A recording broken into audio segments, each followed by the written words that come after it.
그 88항입니다. 피고인께서 그 이완규 함상훈 검증 결과 보고받지 않으셨다 했는데 지명하시기 전에 인사 검증 결과 확인하셔야 되는 것 아닙니까?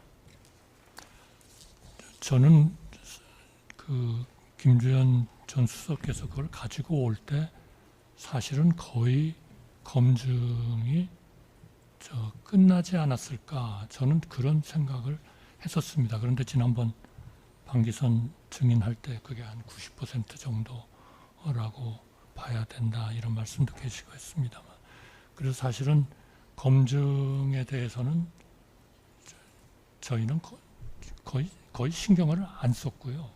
만약 문제가 있어서 안 된다고 하면 안 된다는 얘기를 저한테 그 자리에서 하거나 아니면 돌아가서 하거나, 하여튼 어떤 과정에선가 다시 얘기를 해서 그거를 뭔가 저희가 판단을 하도록 했을 것이다, 저희는 그렇게 믿고 있습니다. 그 추가 질문 좀 하겠습니다. 그 지금 피고인께서 김주현하고 4월 7일 오전에 이제 이완규 함상훈 지정하시기로 하셨고요. 네. 지명하기로 결정하셨고, 김주현은 피고인으로부터 신속하게 인사 검증하라는 지시 받았다라고 했고, 네. 피고인은 김주현한테 4월 8일 오전 국무회의 때 이 사람들 지명할 거라는 거 알려주셨다고 했어요. 네. 맞죠? 국무회의라는 얘기는 안 했던 것 같습니다. 그럼 4월 8일에 네. 4월 8일에 지명할 거라고는 하셨어요. 네. 네. 그러면 궁금한 게, 김주현이 복귀해서 비서실장한테 보고하고 공직기강 비서관한테 지시해서 이제 인사 검증을 시작하는데, 피고인 생각입니다. 피고인 생각에 4월 7일 그런 절차를 거쳐서 인사 검증을 하고 4월 8일에 이 사람들을 지명하기로 스케줄을 짰는데 인사 검증이 될 수 있는 시간이라고 생각하십니까? 저는 그거는 충분히 평소에 그런 그 고위직에 대한 인사정보 같은 거를 이렇게 축적을 할 수도 있는 그런 상황이었을 거라고 생각하고요. 그 다음에 문제가 있었으면 저의 성격도 그렇고 아마 김주현 전 수석도 마찬가지일 겁니다. 이거는 절대로 안 됩니다, 이 자리에서. 그렇게 말씀을 하셨을 거고, 거의 그 자리에서 못했으면은 돌아가서라도 분명히 말씀을 하셨을 거다, 저는 그렇게 생각하고 믿고 있습니다. 90항입니다. 결국 윤석열이 2025년 4월 4일 금요일에 탄핵 심판이 인용되어 파면되었고, 그 직후에 최초 개최되는 2025년 4월 8일 화요일 국무회의에서 이완규 함상훈을 지명한 것인데, 이는 결국 조기 대선 이전에 이완규 함상훈을 속칭 알박기 하기 위해서 지명한 것으로 의심되는데 어떻습니까? 절대로 그게 아니고요. 지금 알박기라고 표현을 했는데 굉장히 좀 모욕적으로 들립니다. 만약 알박기라면 헌법재판소가 물론 최상목 대행 때의 얘기이기 때문에 저에게 그대로 적용이 되느냐 하는 것도 저는 잘 모르겠습니다만, 최상목 권한대행에 대해서 그 설시를 하실 때 앞으로 헌법재판관에 대해서는 그 법에서 정하는 거 말고 모든 거는 헌법과 법률과 양심에 따라서 판단한다고 해야 된다라고 이제 결정을 해주셨습니다. 그런데 거기서 또 저희가 알박기라는 표현으로 그거를 했을 것이다라고 생각하는 거는 참 좀 죄송합니다. 좀 듣기가 좀 거북합니다. 91항입니다.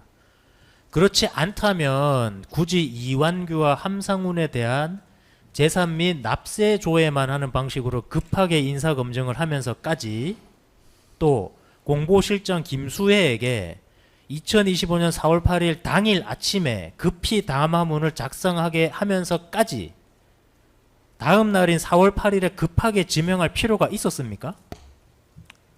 우선 김수혜한테 그날 아침에 한 거는 김수혜한테 미리 그거를 얘기하고 싶지가 않았고요. 그거는 아무래도 저 대외적인 비밀이나 우리 김수현 전 수석하고의 협의나 또 김수현 수석이나 그 팀으로부터 혹시나 무슨 또 어떤 얘기가 있을지도 모른다고 생각하기 때문에 그랬던 것이다. 그렇게 말씀드리고 싶습니다.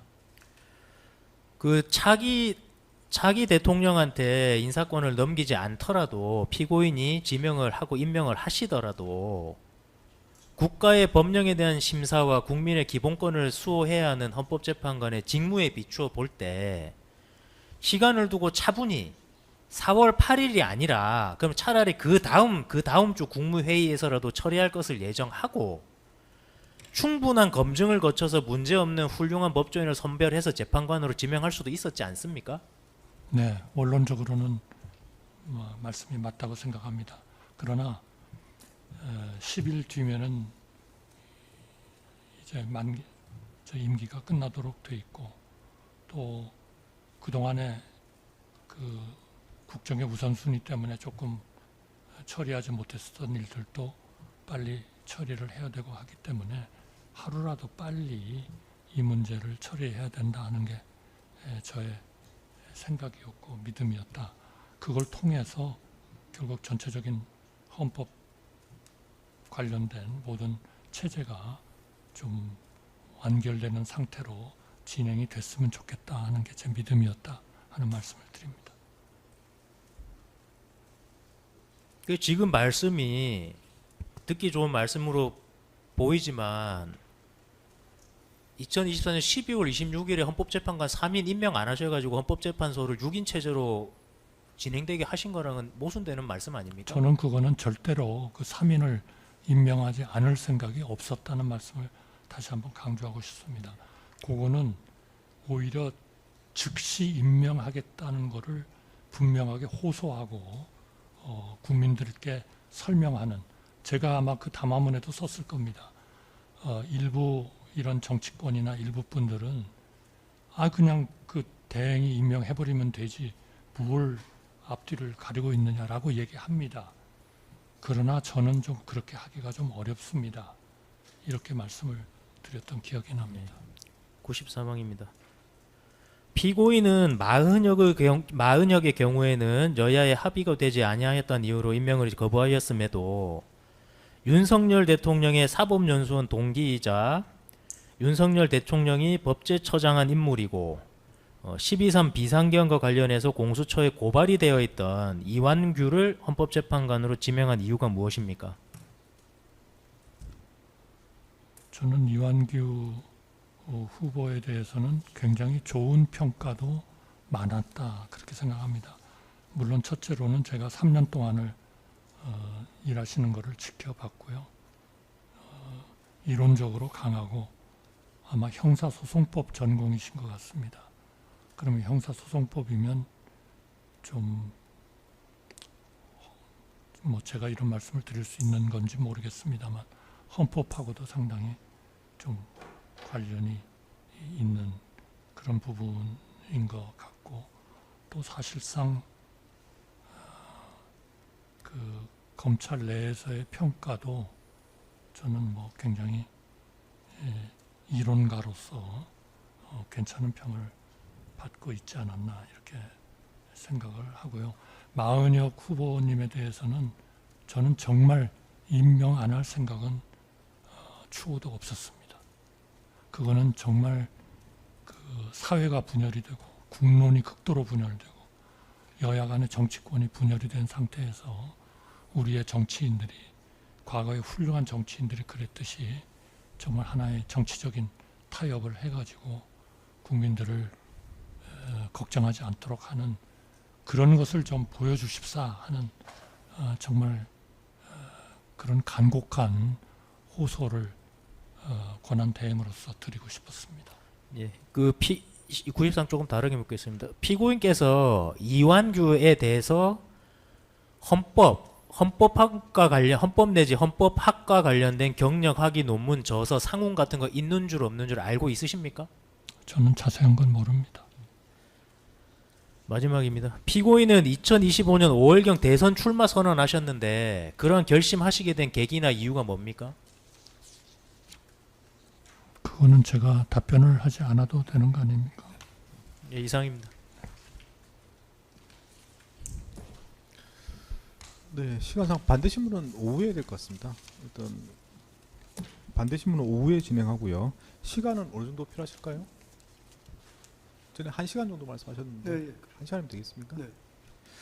저기 두 가지만 좀 물어보겠습니다. 네.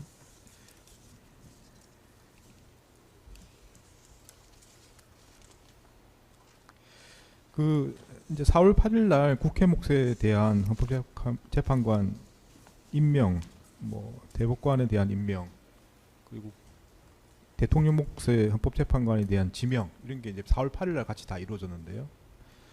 지금 국회 몫에 대해서는 쭉 답변하신 취지를 보면은 탄핵 절차에서 이제 복귀한 후에도 여러 가지 급한 국정 운영 등이 있었기 때문에 바로 임명을 못하다가 4월 8일 날 임명하게 된 것이다. 국회 몫에 대해서는 그렇게 말씀하셨고요. 네. 그러면 나머지 그 대법관 임명 그리고 대통령 몫의 헌법재판관 지명 이거는 왜 4월 8일 날 이루어진 겁니까? 그러니까 그렇게 해서 임명을 할 때 곧 그 임기가 만료가 되니까 좀 하루라도 당겨서 빨리 이 전체적인 저 헌법재판 기구의 그 완결을 하는 것이 좋겠다 그렇게 믿었습니다. 그러면 아까 뭐 물어보시긴 하셨는데 특검에서 그럼 대법관 임명은 왜 4월 8일입니까? 대법관 임명에 대해서는 전체적으로 저 법관님들을 임명을 하는 고위직 임명을 하는 것을 한꺼번에 한다 하는 뭐 그런 차원의 결정 아니었나 그렇게 믿습니다.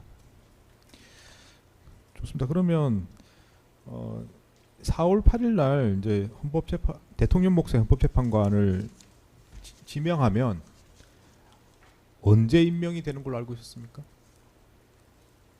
그거는 뭐 저 일정한 절차가 있을 테니까요. 인사청문회도 해야 될 거고 그런 거니까 하여튼 하루라도 당기는 것이 권한대행으로서는 임무다. 저는 그렇게 생각했습니다.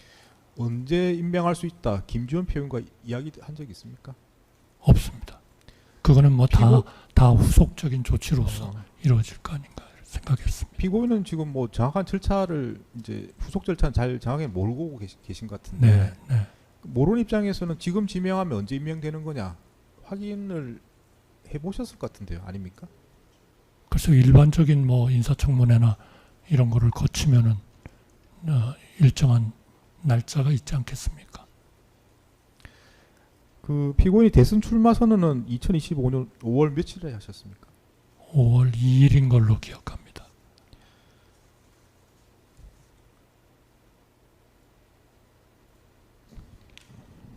(4월 8일) 날 이렇게 대통령 몫의 헌법재판관을 지명을 했던 이유는 한번 여쭤보는 겁니다. 근데 뭐 제가 피고인 생각은 뭐 다를 수도 있고 여러 가지 뭐 가능성도 있고 하기 때문에 여쭤보는 거라서 4월 8일 날 그렇게 지명했던 이유는 피고인이 5월에 대선 출마를 염두에 두고 있었기 때문에 그 전에 임명을 하기 위해서 그런 절차를 신속하게 하려고 했던 거 아닙니까? 전혀 그런 생각은 없었습니다. 일단 여기까지 하고요. 오전은 오후 재판은 반대신문 절차부터 진행하겠습니다. 그리고 아까 1시간 말씀하셨고 그 다음에 정진석 피고인에 대해서 네, 예, 1시간에서 1시간 반 사이면 될 것 같습니다. 1시간 말씀하셨고 1시간 정도 하시면 되겠습니까?